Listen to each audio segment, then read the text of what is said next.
இஸ்ரவேல் ஜனங்கள் எகிப்திலிருந்து புறப்பட்டு கானானுக்கு பிரயாணப்படுகிற போது வனாந்தரத்தில் ஆண்டவர் ஆசரிப்பு கூடாரத்தை கட்டும்படி சொன்னார்.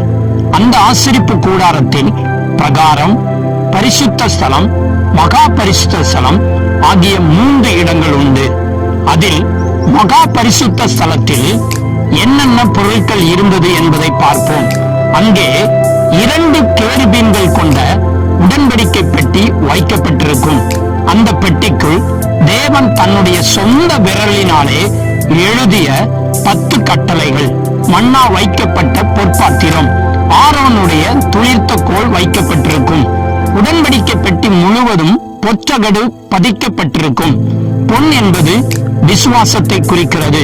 நாம் விசுவாசத்தில் மரண பரியந்தம் உறுதியாய் நிலைத்து நின்று விசுவாசத்தை காத்துக்கொள்வோம். மன்னா வைக்கப்பட்ட பொற்பாத்திரம், மன்னா என்பது கிறிஸ்துவை அறிகிற அறிவை குறிக்கிறது.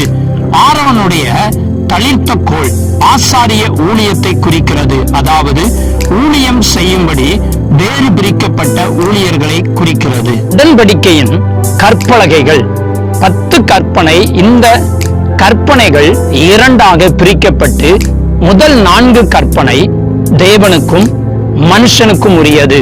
மற்ற 6 கற்பனைகள் மனுஷனுக்கும் உரியதாகும்.